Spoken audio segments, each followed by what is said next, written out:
Nibyo ngira ngo kuva mu masaha ya mu gitondo kugeza n'amagingo aya ngaya abantu benshi bakomeje kuba bagenda bajya mu ruhirahiro rw'uko nyuma y'imirwano ikomeye cyane yaje kuba igenda yibasira hano muri Kivu y'Amajyepfo cyane cyane muri teritwari ya Fizi ndetse n'aha mu bice bya Minembwe, dore ko hari haramukiye ibitero kuva ku munsi w'ejo. Abantu benshi bakomeje kuba bagenda bibaza, ese ninde ufite mikenke, ese ninde ubashije kuba ufite ibice byo ku bidemu. Nibyo tugiye kuba tugenda tugarukaho. Ibi bikaba bijije nyuma y'ibitero bikomeye cyane ku munsi w'ejo byari byaje kuba bigenda biba muri aka gace.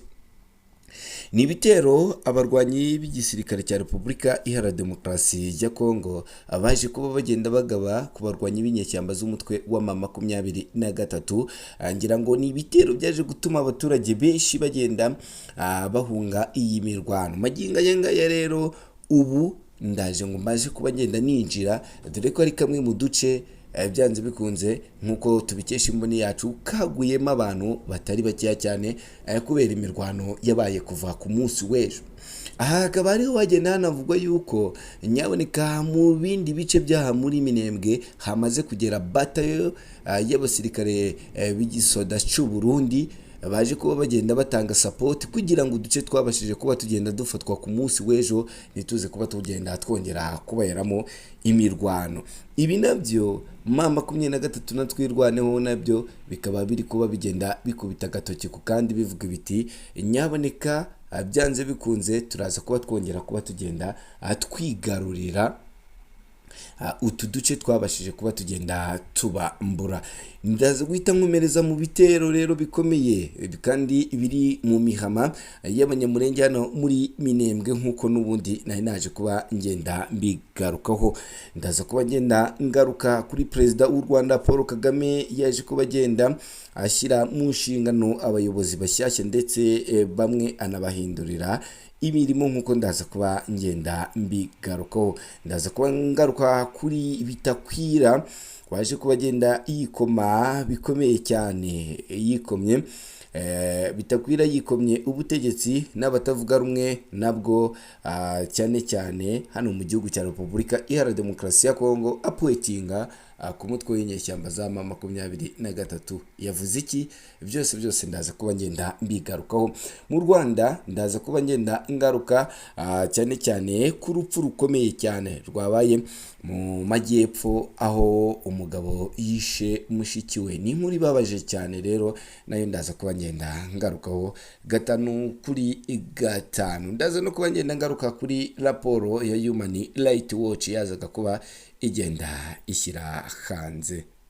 Rero nyaboneka nimba ari ubwa mbere ugeze hano reba hano handitse ijambo subscribe buri kandi ubundi tujye tubana gatanu kuri gatanu makuru yacu abagiye agezweho. Ngira ngo ni FARDC ibyukiye mu byishimo byinshi cyane bikomeye cyane aho iri kwishimira ko yabashije kubigenda ifata uduce kuva mu mirwano kuva ku munsi w'ejo n'amagingo aya ngaya.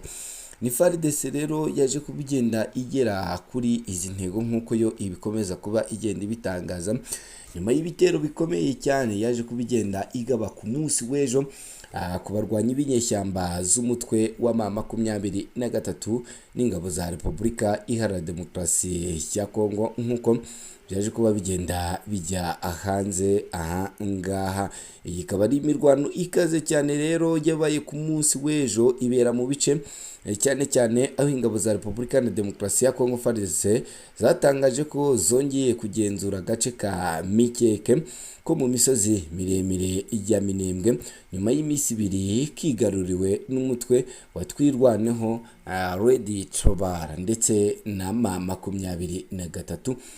Umuvugizi wa FARDC mu bikorwa bya gisirikare mu ntara ya Kivu y'Amajyepfo Liyetona Rigani Mbuyi Kalonji yavuze ko Mikenke yongeye gufatwa nyuma y'igitero cyo kuyisubiza cyagabwe n'igisirikare cya leta ndetse n'abafatanyabikorwa bacyo. Niwumva abafatanyabikorwa wumva ingabo z'abarundi. uyu muyobozi Liyetona Kalonji yavuze ko FARDC yari yabanje gusubira inyuma igana mu gace ka Kishirita kugira ngo irinde abaturage ingaruka z'imirwano n'ibitero byakoreshwagamo drone z'uruhande rwa M23.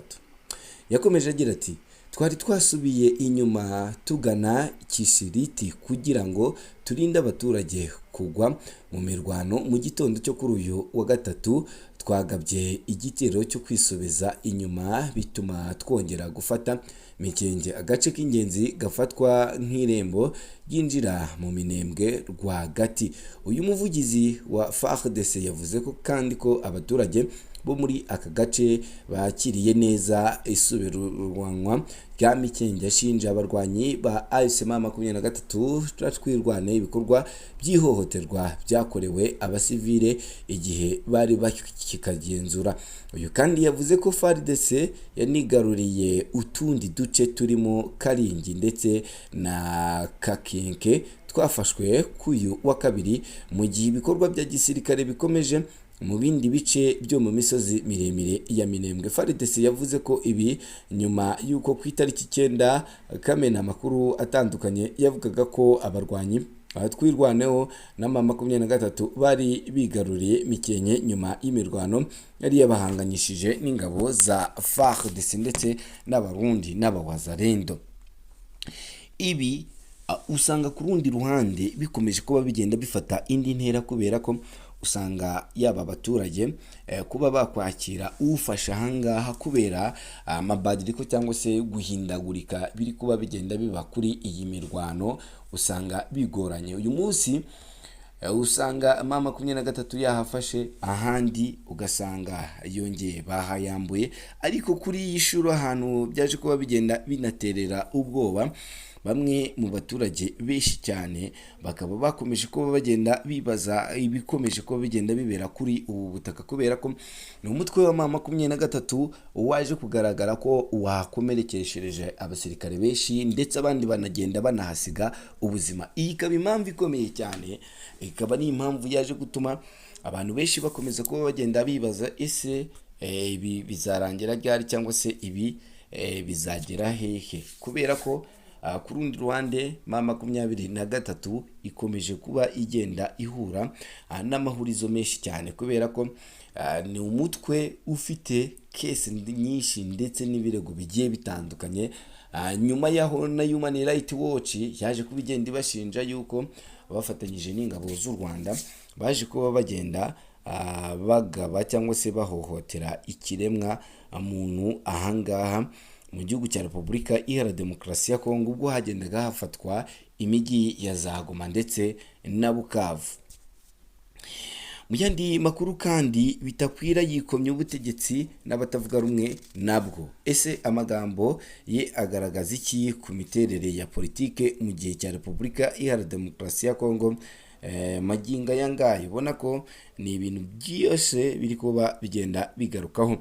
Bitakwira yikomye ubutegetsi n'abatavuga rumwe nabwo muri iki gihe bari mu gihe gikomeye cyane. Muri Repubulika na Demokarasi ya Kongo ikomeje guhura n'ikibazo bikomeye by'umutekano, intambara n'amakimbirane ya politike. Umunyapolitike Justin Bitakwira yongeye kuvugisha benshi nyuma yo kwamagana gahunda iyo ariyo yose yo guhindura itegeko nshinga ry'igihugu cya Repubulika Iharanira Demokarasi ya Kongo. Bitakwira yavuze ko yaba abari ku butegetsi ndetse n'abatavuga rumwe nabwo ari abasazi babiri bagomba guhambirizwa hamwe kugira ngo igihugu gikingizwe ibibazo bishobora kukibaho mu gihe bwaba bigikomeje. Aya magambo yakwirakwijwe cyane cyane mu bitangazamakuru no ku mbuga nkoranyambaga, agaragaza urwego rw'ubushyamirane no kutizerana bikomeje kuranga urubuga cyangwa se politike mu gihugu cya Repubulika Iharanira Demokarasi ya Kongo. Uyu munyapolitike si ubwa mbere avuze amagambo akomeye cyangwa se ateza impaka mu ishyaka yashinze cyane cyane bikaba ari byo bikomeza kuba bigenda bimuranga, aho abenshi bakomeza kuba bagenda bibaza ku bikomeje kuba bigenda biba kuri ubu butaka bw'igihugu cya Repubulika Iharanira Demokarasi ya Kongo, kubera ko usanga buri wese hano yaba batavuga rumwe n'ubutegetsi bakunze kuba bagenda bagarukaho biyerekana yuko ubutegetsi buyobowe na Perezida Felix Tshisekedi bwaba budafite aho bushingiye cyangwa se ntacyo bwaba buzigera bumaza abaturage b'igihugu cya Repubulika Iharanira Demokarasi ya Kongo. Iyi ikaba imwe mu mpamvu bagenda bavuga yuko bafite gahunda yo kuba bagenda bakuraho ubutegetsi bwa Perezida Felix Tshisekedi. Mu gihe nyakubahwa Perezida w'u Rwanda yaje kuba agenda aha imirimo abarimo General Retired Karake ndetse na Major General Bayingana bahawe imirimo mishya.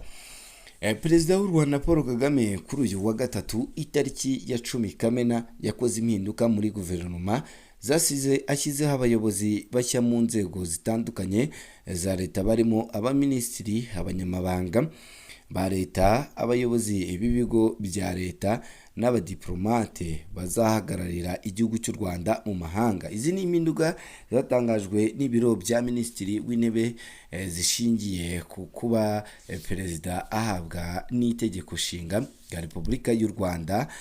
Ku bahawe imirimo mishya muri guverinoma barimo Damien Murwanashyaka wagizwe Minisitiri w'ibikorwa remezo asimbuye Dr Jimmy Gasore wari umaze imyaka irenga 3 kuri uyu mwanya. Murwanashyaka yari asanzwe ari umuyobozi mukuru w'ikigo cya UDR. Justin Uwizeye yongeye kugirwa Minisitiri w'abakozi ba leta n'umurimo asimbuye Christina Nkurikiyinka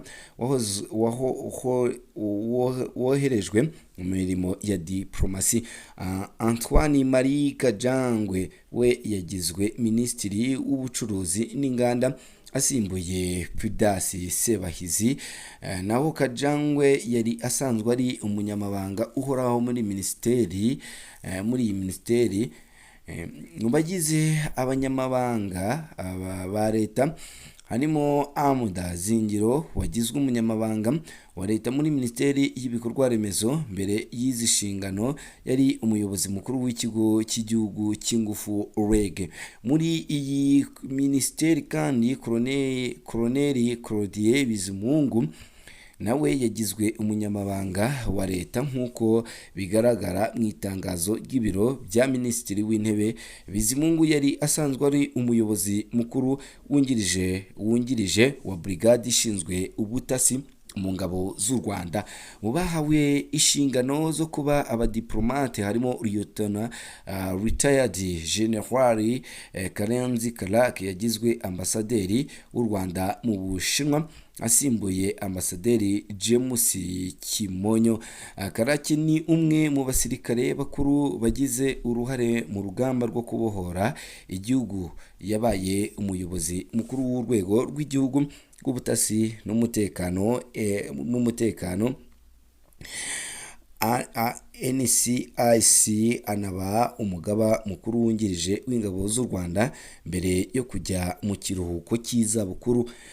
Majoro Generali Bayingana Emmanuel yagizwe ambasaderi w'u Rwanda muri leta ya Israel asimbuye ambasaderi Gatera James. Bayingana yabaye ku myanya itandukanye mu ngabo z'u Rwanda harimo kuyobora amashuri ya gisirikare no kuba umugaba wungirije w'ingabo zirwanira mu kirere. Colonel Retired Ruhunga Jonathan we yagizwe ambasaderi w'u Rwanda muri Pologne asimbuye Shyaka Anastase. Ruhunga yamenyekanye cyane nk'umunyamabanga mukuru w'urwego rw'igihugu rw'ubugenzacyaha RIB. Ni mu gihe Christina Nkurikiyinka yagizwe ambasaderi